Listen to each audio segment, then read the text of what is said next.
I'm here with AJ Dobson, who returns to action October 22nd at UFC 280. AJ, how are you? Good, good.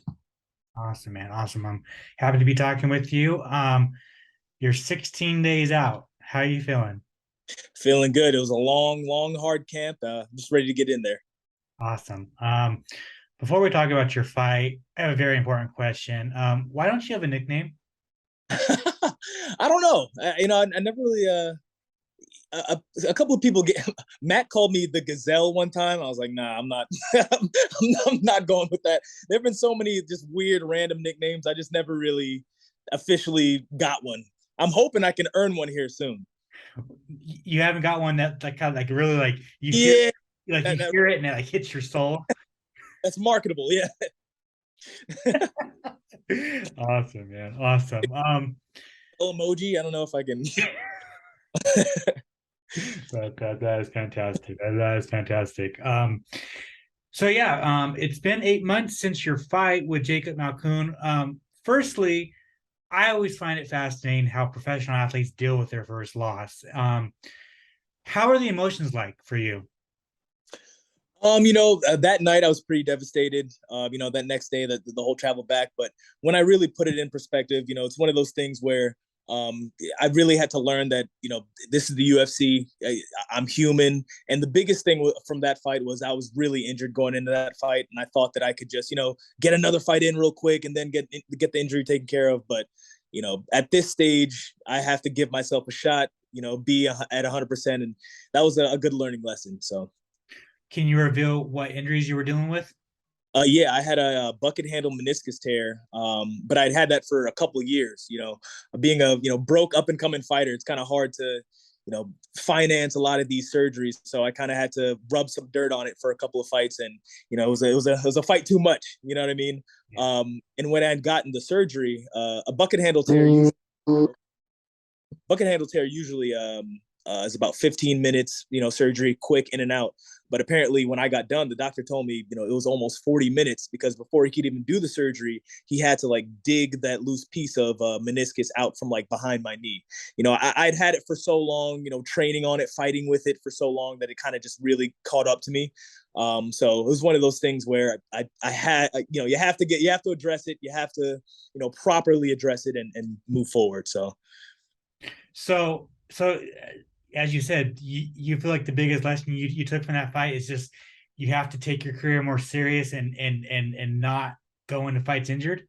Yes, yes. Understand that I'm not Superman. I kind of got away with it for a couple of fights. So I'm like, oh, one more shouldn't be would be fine. But it caught up to me. The biggest thing was with that type of injury, I couldn't really do road work or like hard grappling or hard wrestling. So I was really supplementing that stuff with other exercises, and with wrestling and stuff like that. You can't really supplement. You need the body on body. You need that those hard rolls, and I wasn't able to do that. So now that I got the surgery, I'm able to go back do road work and run the stairs and do jujitsu and wrestle. So I'm getting back to how I used to be. So feels good.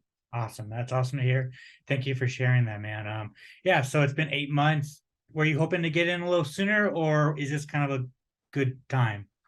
Yeah, the competitor in me wanted to fight as soon as possible, but the biggest thing was I really had to take my time with the rehab after the surgery.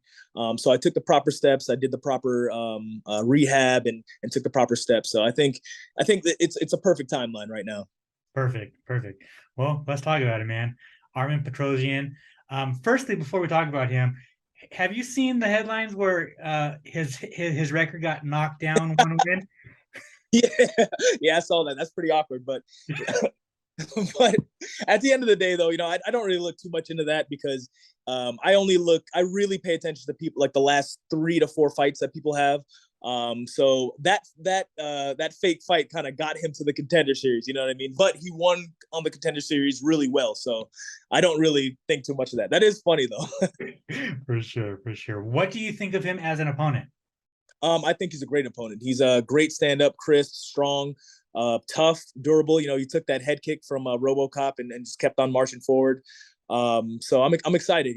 This will be a guy that'll take me to the next level, push me to my limit, and I'm excited for that. Excited to put on a great show for the fans. Yeah, no, it has all the makings to be a very fun fight. You say that you look back like on their last three fights. Firstly, what you did you think he beat RoboCop, and then what do you think of his last performance? So the RoboCop fight, I do see a lot of people saying that they think RoboCop won, but I've watched that fight quite a few times, and if you really watch it, sure RoboCop does the damage and gets him in that almost in that Solov stretch, like almost gets him, but in totality, I think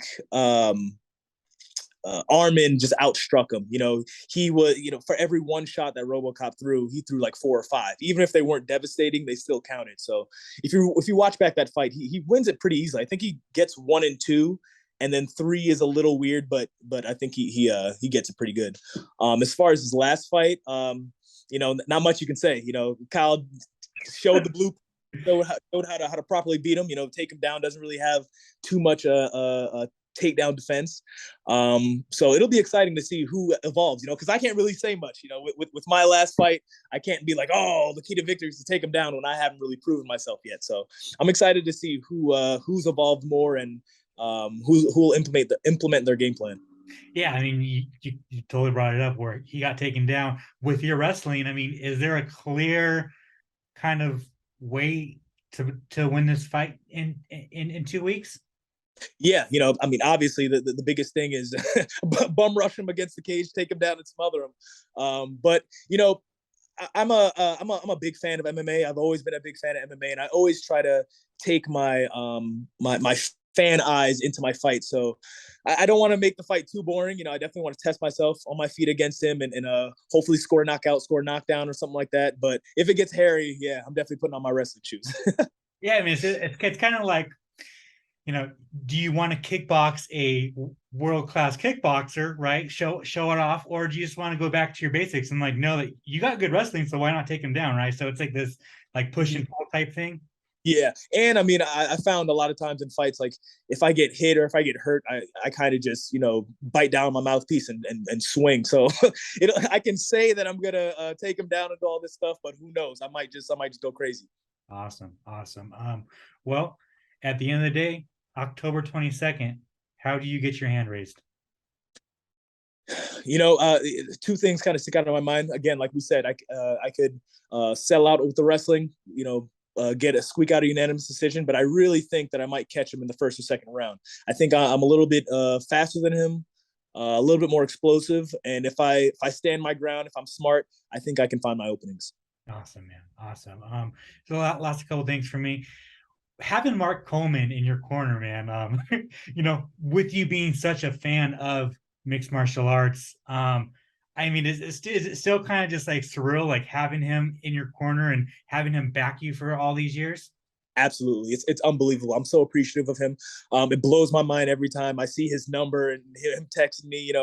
I can't thank him enough. He's been one of the biggest things in my career, especially as of late. The mentality and getting me staying on point and with training and everything like that. Like and picking his brain. He's been there. He's seen it all. He's done it all. So he's a guy that if I'm feeling weird, if I have any kind of questions, he always knows what to say. So definitely a big blessing to have Mark Coleman in my corner.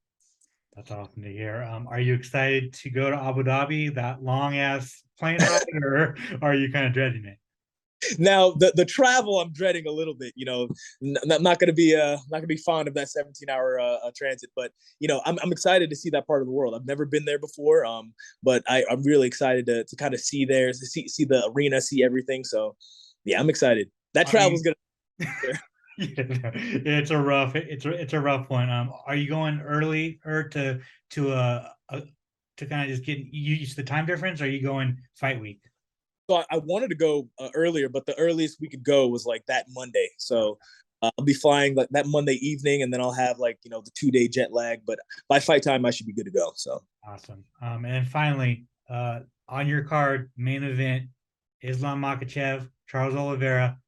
Who is winning that fight? gotta be Charles, man. It's gotta be Charles. The champion has a name. I love him. I think he's great. I think he's awesome. The way he's such an inspirational fighter. The way he's grown, he's taken his ugly losses. He's done all these things and he's rebuilt himself. I don't think anybody's beaten Charles Oliveira for the next 3-4 years, honestly. Awesome. AJ, thank you so much for your time, man. I really appreciate it.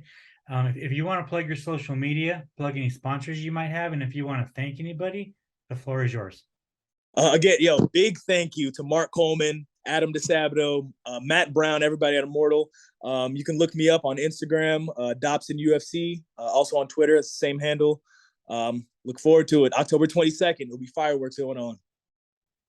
Make sure to subscribe to the LowKick MMA YouTube channel for all the latest news, event previews, and interviews with some of the biggest stars in MMA.